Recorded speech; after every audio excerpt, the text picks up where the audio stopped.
Today, I'm going to be reading about water, drinking water.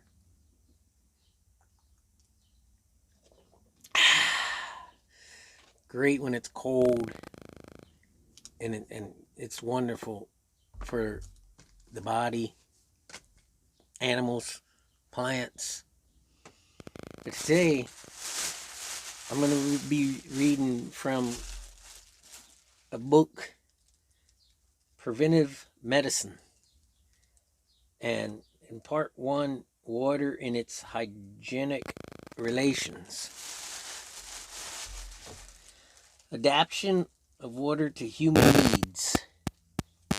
Few people who enjoy the beautiful benefits of water think what a wonderful and unanswerable argument is afforded by them in favor of the goodness of all-wise Creator to his creature, man.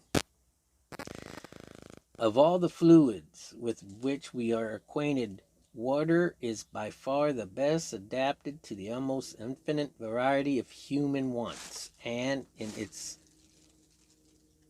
the one of all others most abundant in nature.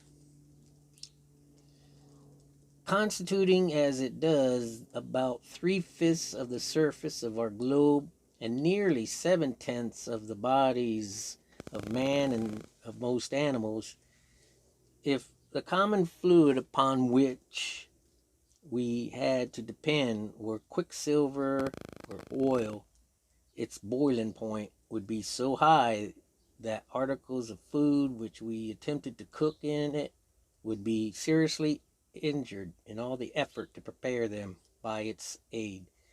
And on the other hand, nearly all the advantages of ice would fall and fail us in consequence of the exceedingly low temperature at which these substances remain fluid.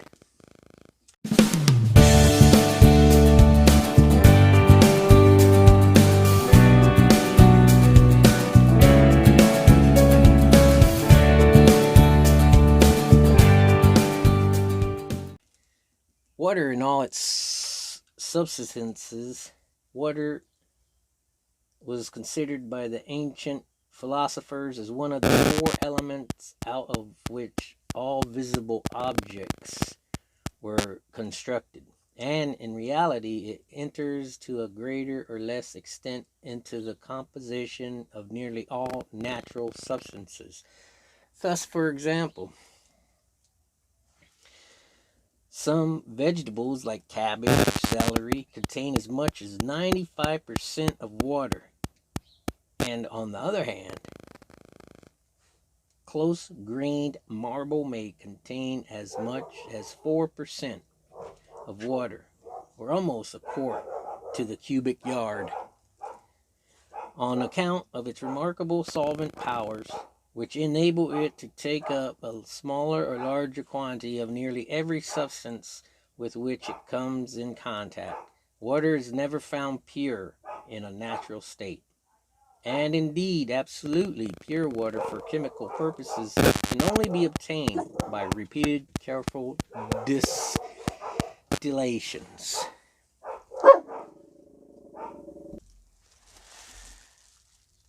Air and gases in water. A considerable amount of air generally exists in water and is taken up by the gills of fishes, assisting them to accomplish the proper aeration, or rather oxygenation, of their blood. The air usually mingled with water may be expelled by boiling, but is absorbed again if the boiled water is agitated with excessive of the atmosphere. Boiled water. The insipid taste of water which has been boiled is due to the absence of air. Many gases besides air may be artificially or naturally mingled with water, and some, like ammonia or nitric acid, are freely soluble in it. In seawater, the presence of common salt with small quantities of sulfate or soda or Gallagher's salt and of the compound of magnesia and chlorine called chloride of magnesium rendered it entirely unfit for drinking. As many a hapless shipwrecked sailor has found to his cost.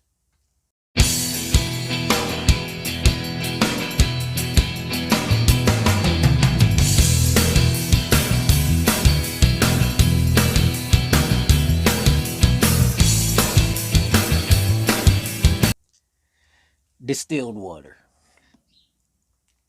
At the present day, most sea-going vessels are provided with apparatus for distilling the water of the ocean, and so producing a pure and wholesome but insipid water, which can be rendered, however, more palatable by agitation with plenty of fresh air.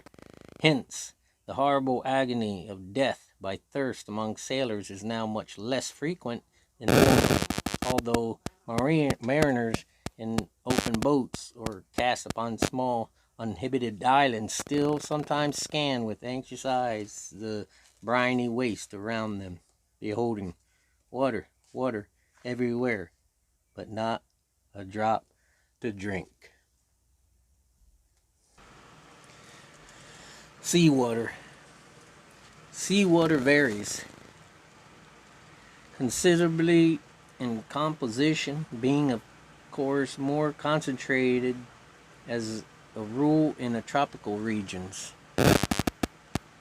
where evaporation is most active, such for example as in the Mediterranean Sea and the Atlantic Ocean near the equator. According to analysis, the water in the English Channel contains in 1,000 parts chloride of sodium 28.05, chloride of magnesium 3.66, sulphate of magnesia 2.29, sulphate of lime 1.40, other saline materials 0.76, total solid matter 36.16. Besides these, and perhaps contributing largely to the healthful qualities of seawater, there exists in the ocean small quantities of iodine and bromide and extremely minute amounts of some of the common metals. It has been found that by dissolving a little common salt and carbonate of soda, lime and magnesia is distilled seawater. Its taste is rendered much more agreeable, and this plan is said and is adopted in the Russian Navy.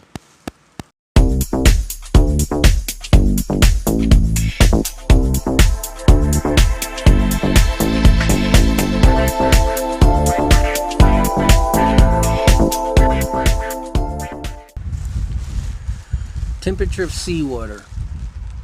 The temperature of the water of the ocean is much less easily influenced by the heat of the sun's rays than the air which floats above it. Thus, for example, between the tropics, where the summer air temperatures may attain a height of 130 degrees or 140 degrees, in the noonday sun, the temperature of the ocean rarely rises above 80 degrees Fahrenheit. At a distance from the coast and temperature climates, the temperature of the sea does not vary more than about 20 degrees, being about 50 degrees in winter and 70 degrees in summer. This equilibrium of the ocean temperature has a very important modifying effect upon the climate of maritime countries, rendering them cooler in summer and warmer in the winter, thus often favorably influence the health of the inhabitants. In some islands as For instance, in Madeira and others of these little islands, the thermometer has not, it is said, fallen below 60 degrees or ascended above 80 degrees from one year's end to another. And we'll continue in next part of this session of water. Till the next time, I'm Ralph 2. Have a great day.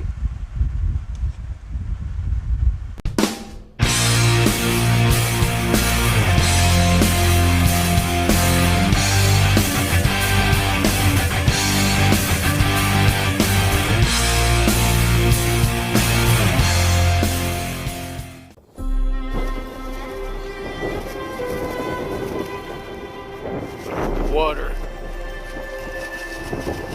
in a channel.